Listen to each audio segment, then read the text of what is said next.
This brutal tyrant killed more people than Hitler and Stalin combined, and the ways in which he did it were more brutal and horrific than you can possibly imagine.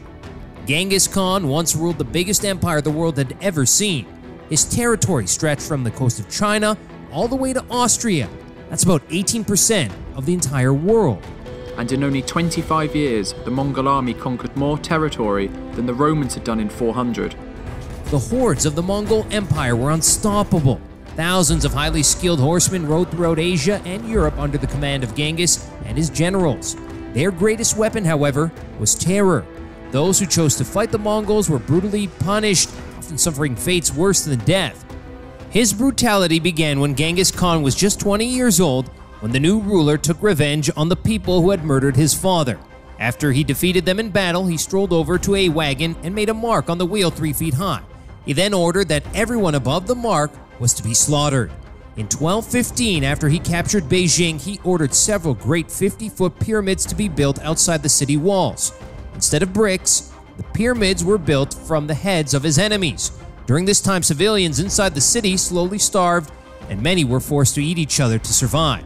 In Iran, another great empire, the Khwarezmians, refused to surrender to the Mongols, killing the Khan's messenger. He was not happy and ordered the total annihilation of the nation's cities and people. 200,000 Mongols killed every man, woman, and child they could find, destroying every farm, temple, and castle along the way. Anybody who wasn't immediately slaughtered was forced to march in front of the army to act as human shields as Genghis laid siege to the next city. The Great Persian Empire was wiped off the face of the earth. Genghis even ordered the bones of the people to be ground to dust so that their memory was destroyed forever. The nation's leader Inalcha was executed by having molten silver poured into his eyes and ears to send a message to any other rulers who refused to surrender. I told them, one tribe was like a single arrow, easily broken, but many tribes together would be strong. There are other reports that the Khan ordered the butchering of pregnant women in cities he captured to prevent them from giving birth to new potential enemies. He also burned cities to the ground when it was easier than capturing them, and diverted rivers to flood cities and drown their populations. Genghis and his armies also raped millions of women during their conquest, capturing countless sex slaves and concubines from cities all over Asia and Europe. It is estimated that Genghis Khan has millions of direct descendants to this day due to the number of children he had from captured women.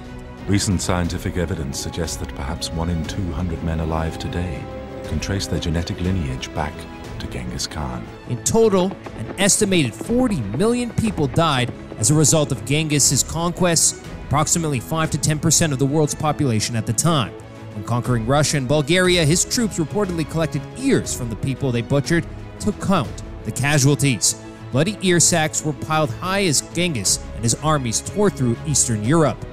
Despite his shocking brutality, Genghis did follow some rules during his conquests. For example, it was forbidden for his troops to shed the blood of nobles. To get around this, Genghis and his armies had to think of creative ways to execute their noble captives. If you were lucky, you'd have your neck snapped or be suffocated. Less fortunate victims would be boiled alive or crushed to death under giant wooden platforms while Mongol troops danced and jumped on top of it. In 1227, Genghis Khan died after being thrown from his horse in battle. 200 captured slaves dug the emperor's tomb in a secret location, accompanied by Genghis's soldiers. The enslaved people buried the body, and then the soldiers killed them, throwing them into the same grave as Genghis. The troops who killed the slaves then made their way back through the countryside, murdering anyone who saw them as they went. This final group of men then committed suicide so that the location would be hidden forever. It remains a secret to this day. Thanks for watching this episode of History 101. Be sure to subscribe for more if you enjoyed it.